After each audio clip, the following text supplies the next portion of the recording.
been my understanding all these years that coffee's supposed to be hot. Unless you're Colton Herta. Now it's cold. What is this? This is a Colton Herta coffee. God, it's so beautiful. It was right there the whole time, and I didn't even. What is it? Is it just? I think this is just a nice latte. Yeah. A nice latte. Mm-hmm. Is this what you? Is this like a normal one for you? Yeah, especially spring and summertime. You know, in the winter when Seasonal. it's cold, I won't drink a cold drink. Okay, no like pumpkin spice on your. Yeah. Yeah. Tell me, I know how much you love coffee, so tell me. It's just so good. I feel like it's a little bit more mellow than hot coffee too. I fundamentally don't agree with that. At least when it's hot, it's burning my taste No, buds, so so there it you numbs go. it a little bit. That just, because like, man, coffee is supposed to be hot, right? Like like it was invented hot, Yeah. right? Well, they didn't know how to make ice then too, so. How to make ice? They Yeah. don't know how to make They ice. didn't, I guess they didn't have the equipment to make You know, ice. ice can happen naturally, Well, right? yeah, You don't have to make, anyway. Yeah, I guess that's probably true. So I feel like the taste is tailored to a warm temperature. Yeah. You know, like if you drink a pop or like a beer or something, they're supposed to be, they don't taste good when they're warm. They're designed to be cold. Yeah, I mean, tell Commonwealth that. I mean, you're Canadian. A lot of people still go by the British way of not putting ice in drinks. Yeah, that is weird. Yeah, that's a good point. But it doesn't taste as good anyway. Yeah, you're right. This is gross, is what I'm trying to get Yeah, at. okay. Well, It's fair like enough. it's even worse cold. Teach their own. Yeah. It's even worse. It's even worse.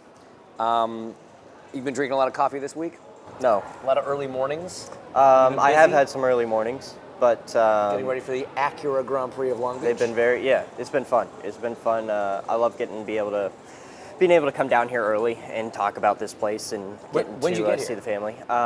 So I came here Monday. Okay, so not like crazy early. No, I was here last week also for some media stuff. All right. So I have been here, for the past 2 weeks quite a bit. Okay. Going back and forth, or did you just stay out here? Going back and forth. Okay. Yeah. So that's back and forth to Vegas. Yes. Which I think by my calculation is like the 15th city that you've lived in the last 2 Correct. years. Yes. Do you just not like being in one place, or I don't know what's wrong with me, to be honest. you just like I'm collecting just soul homes, searching or- every time. Like, isn't like moving's most people's least favorite thing to Oh, do? it is my least favorite thing too. Yeah. You do a lot of the thing you like the least. Yeah. Yeah. Well, I mean, it's such a long off season that like I feel at that Gotta- time. I'm like, There's not We'll enough move. frustration Yeah. and anger in the off season. I need to figure out how to bring that into my life. Honey, we're moving again. yeah. How's this move gone? Are you settling in? Just like the last few times, this is the place, man. We'll see. I love it out there. It's so entertaining on so many different levels. Just even like you can just walk down the strip and look at people and be entertained. Yes, that's fair. But you have everything there. It's like world-class dining. They have shows, Yeah. great golf, great hiking, mountain biking, backpacking. The lakes are close. You get Lake Havasu right there. Lake Mead, I believe it's called, is like right outside the city. So you really do have everything there without like a huge like big city feel. Right. Yeah, because I mean nobody lives really near the strip, right? No. And everyone I know that lives in Vegas, Unless you have a problem. yeah, that's fair. That's fair. And in which case, you're not going to live there very long, so you won't be able to afford it. But most people I know that live in Vegas, they don't actually frequent the Strip. Do you No. go down there more because it's kind of like still new and? No, I've lived there probably about 5 months, and I've maybe gone down there like 4 times. Okay, so yeah. Once but a month like for a nice dinner or a show. Yeah, or- nice restaurant Yeah. shows. Not particularly going down there to gamble, but we'll hit it while we're down I there. mean, you're not going to die unless you're walking by the roulette table and it's 4 blacks in a row. You're going to put it all on red. That's right. And see what hits. Well, yeah. How's your luck been at the? Doesn't work. That strategy doesn't work. Yeah. So it's good you only go down there once a month. Yeah. I think they've had a switch or something underneath those tables that are like. Yeah, boom. no, that's what it is. It's not just the like blatant, obvious statistics of Yeah, all well- gambling games that are not in your favor. I could beat them if they weren't rigged. Yeah, heard that before. You golf more than you gamble. Yeah. This is a new pastime? Yeah, I mean, I've always made fun of people that golf, so it's kind of like ironic. Just kind of. I was like, your oh words a man, bit you have there. like 4.5 hours just to go golf. You're a loser. Now that's like me. So you golf like 3 times a week? Yeah. Not now. But Not now, in the off yeah, season, yeah, right, yeah. probably more than 3 times a week, to be Really? honest. Yeah. You loser. Yeah, I know. Terrible. I feel like it too every time I get done. I'm like, well, it was useless. I Is just it- shot like 120 and wasted 4.5 hours. So, are you getting any better? No. No. I refuse to lessons. make changes, take lessons, do anything that would make you better. Like, I don't even, when I go to the range, I don't practice putting or chipping. I just hit balls. Most of the time, I'm just hitting the driver and then just going to the first tee. Okay. I bet I could be a lot better at this point, but I'm okay with being mediocre at best. That's weird to me because I feel like that's not a very driver like mindset for anything, and Yeah. especially something like most people I know that don't golf because they're so bad at it, and it's not fun when you're bad at it. You've made sucking fun. Yeah, it's not. I don't know. It's like a love-hate relationship because it's not fun when you're on the course, and then you get done, you're like, oh well, I was I'll do it outside again and tomorrow. I got some sun and Yeah. fresh air. And it's not fun when you go like against another IndyCar driver, in particular. because it's just too competitive. Yes. Yeah. And I'm not good enough, so then it really ticks you off. You could play me, and I can play Alex too. Yeah, he's Alex terrible. is about the same level of commitment as me to golf. No, dude, he goes to lessons. He's like well, a maybe member of he's a more. club now. And yeah, he's he's just way as more bad. committed. Yeah. So So- you're naturally more talented than he is, because he's. Oh, yeah. He's pretty bad. Oh yeah, definitely naturally more of an athlete than him. Just in There's general. no doubt. Yeah, Just in all anything aspects. and everything. Yeah. I love that. So back and forth the last couple weeks because of all the prep for Long Beach. Do you like the pressure of home races? I don't really feel pressure of home races, and I've done pretty well at what I consider my 2 home races. Yeah, you got, Laguna like- being a little bit further, Yeah. and then Long Beach. I don't consider Thermal a home race, That's fair. so for many reasons. But no, I think it's just more excitement, and I love this race. It's already amazing to have a home race. Like, a lot of people don't get that, and then to have it be like the Long Beach Grand Prix Yeah, is spectacular, because this is the race outside the Indy 500 Right. that everybody wants to win. Yeah. And to have it be a home race is like even more special. Yeah, like Connor gets the 500, cool. But Yeah. like everyone else, Right. This is the next, like I say, this is the next Yes, best one. 100%. This would be the one you grew up coming to. And Yeah, 2 weeks old. That was the first 2 time I weeks came old? to this race. I was 2 weeks borderline old. irresponsible from your dad. I never but, left the bus, so I was never out in the scenes. But I been coming here. Let's see, I'm 25 years old. I probably come to 25? around 20 Grow up. Long Beach Grand Prix. Acura Oh, 'cause you Grand were- Prix of Long Beaches. Because you were in Europe for some of them? Yeah, I would have been in Europe for some of them. I don't remember coming to like all of them, because there was a time when my dad didn't have a team and didn't race. Yeah. So I wouldn't have come for those years. But it's less than 5 that I probably missed. Yeah. That's pretty impressive. Mm-hmm. You're 25, and you've been in this series for what, like 17 years now? Yeah, this is my 7th season. That's nuts. Yeah. Do you ever, especially at the start of the season, when everything's kind of like ramping up, and whether it's first race or whatever, kind of sit there and think you're like, I'm starting my 7th season of, like, I've been doing this for like a quarter of my life. Yeah, it's weird to think about.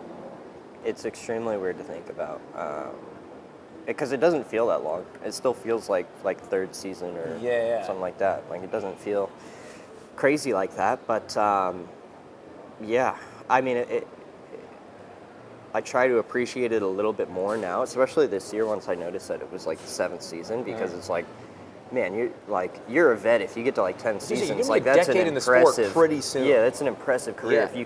if you just retire after 10 The seasons. average in IndyCar career isn't double digits. Right. Right? So you make it to 10, that's a big deal. Yeah. So I mean, it is pretty awesome to be able to say that and be able to get into the series so young. So yeah, I mean, hopefully it just keeps on going. Do you think about, like, you know, Scott Dixon at the 500 this year is going to break the all-time start record. Wow. Yeah. He also got into the sport very young. Not as young as you. Right. Do you ever like sit there and think, I could do this as long as Dixon's done it? I hope I can.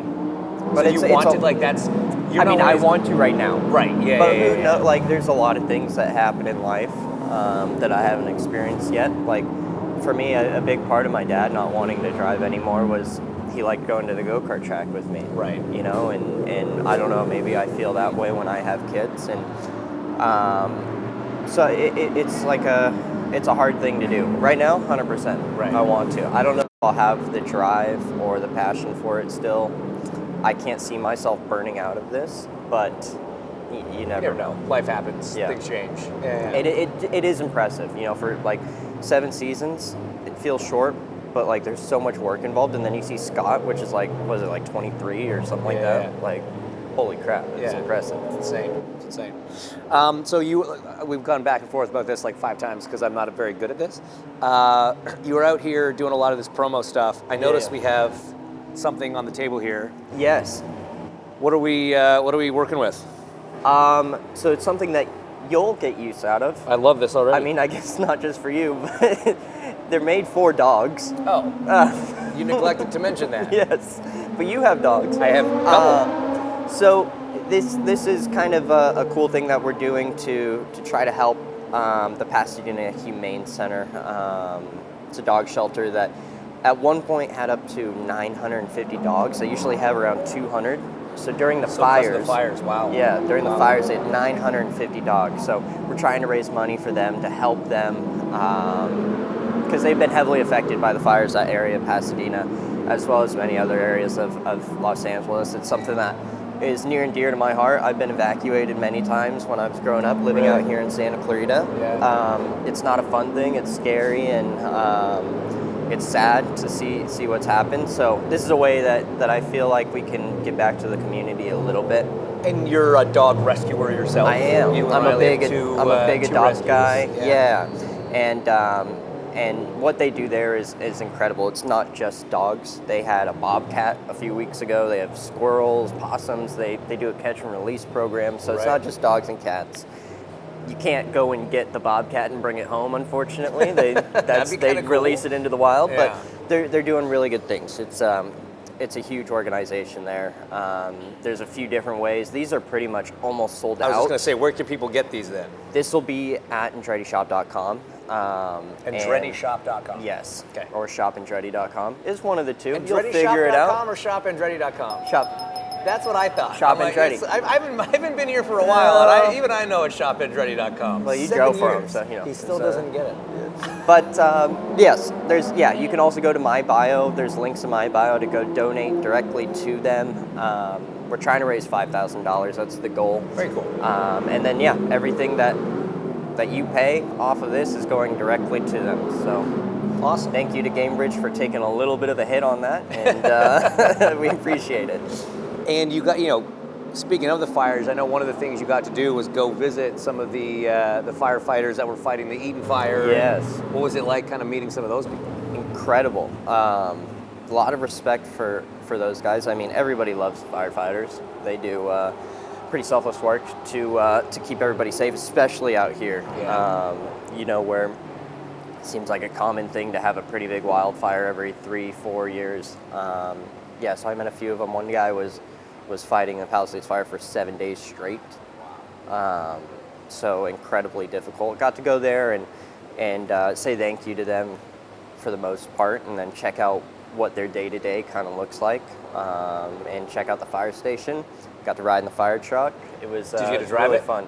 No, I did ask, and they said, no, we can't do pass? that. Yeah. I got to sit in the driver's seat. Okay. But it was a really cool experience. What I heard you got to do the fire pole. I did. And that This was no ordinary fire pole. Tell me about this extraordinary fire pole. I was scared out of my mind. It was a 3-story fire pole. Okay. It doesn't look that impressive, but when you're standing up top, like, and looking down. Yes. Yeah. And there's no padding or anything. It's not like a gymnast where, like, if you miss the landing zone, like, you land on the pads. It's just concrete. It's not like you're really practice that? No. Right, like when was the last time you slid down a pole? Maybe of like any kind? Well, you 9 live in years Vegas, old. But, oh yeah, no, right. Yeah. Oh, yeah. But yeah, so you're just kind of like, yeah, I know how to do this in theory. Yes. And you just grab on Yes. and hope that the 3 stories below And you. super gracious. I think I had the wrong pants. I had on like slacks, like fancy pants. Yeah. And so like at first I started going down and I was like, whew, like just so I was fast. like, oh god. And then I had to grab with my hands more, which then like just Rip you the hear, skin off your hands. Yeah, it just didn't sound gracious at all. You just hear like as I'm going down, and then the guy goes down behind me. And it's just like, whoop, and he's like, all right. It just makes you feel bad. That's it. Did they give you any tips on technique before they threw you off the pole? No, we were already getting in trouble because we had to get to the next thing, and we were already like 10, 15 minutes over time of what we were allotted to be there. And so I got up there, and they're just like, go, go, go. And yeah, I don't know. It was one of the most frightening things I've done. And then you get down there, and it's like, oh, well, that's like not that impressive at all. Like I thought it was going to be hard, and then like you're scared for nothing. But it was a cool thing. I got a lot of respect for what those guys do, and an appreciation for them. And then just finally, back to racing. We talked a little bit about this at an event earlier this week, but you had such a great year in 2024. Really came on strong in that second half. For you, I mean, is anything less than improving on your position last year a disappointment in 2025? I would say so. You know, our goal is to always win the championship, but you never want to go backwards. So we don't really have much margin to go backwards, fortunately, unfortunately. Yeah. But you know, I think we're extremely capable of it. For right now, it's at the early half of the season. We have a few good tracks. You know, St. Pete's really good for us. This is another one, Long Beach, that in the past we've had really strong race cars. You know that. And Andretti, you've won here, right? I wasn't with Andretti. I should have won here and then with Andretti in 2014. That's but okay. We're not going to talk about what Ryan Hunter-Reay did. Here come the top 3. Hunter-Reay, Hinchcliffe. Josef Newgarden comes out in front. Wow. How about that? But can he maintain it? Now they're going to be all over him. This is going to be the lap of Josef Newgarden's life. You've got the first 3 guys on the harder black tires. Willpower on warm soft reds. Hunter-Reay to the inside. Oh! 3 of them get taken out. Oh! Can you believe what you've just seen? Castro Neves contact. Newgarden, Hinch. There Another goes car, Sato. another- They're oh, plowing in. The it's track just is a total- blocked. This is a nightmare. Sorry, Joseph. On behalf of Ryan. But you know, this is one that Andretti has had a tight grip on for a long time. So we're always excited to come here. This is a good one for us to kind of, at this point, hunt down Palou, who's stretched himself out a little bit. Yeah. Does this year feel like it's got a little bit more pressure because of that? Because you don't want to go backwards, and again, you've got a lot more backwards to go than forwards. I mean, yes and no. I'd never come that close to a championship. So when you look at what we did wrong, we're like, oh my God, it's like that. It's that simple. We just need to fix right that. there. Like you fixed one of these problems at any of these 2 or 3 events that we had a DNF at or a bad pit stop, and we're like, we win the championship. So it's like you can have these in our mind what are like poor races, but it's still like top 10s, P8, P9 finishes, and win the championship. You know, you just need to have, you know, a few wins, and you need to be on the podium when you can be, and really just extract the most out of it. So for us to understand that in the off season, be like, it's not rocket science. We were so close. We don't need to change much. We just need to capitalize on a few things. Yeah, I was gonna say, it's easier to look at it that way. It's part of it almost trying to not do too much. Because Exactly. so much was obviously already good. Right. And you could get yourself into trouble by You don't want to over-engineering the overcompensate. problem. Yeah, exactly. Overcomplicate. Yeah. Very cool. All right, well, best of luck this Thank you. weekend at one of the home races. Yes. And for the remainder of the season. You can see it's cold because you can see our breath, which makes it completely even less appropriate that this is cold. So you have terrible taste, but Cheers. cheers. Thanks for coming out. Thank you.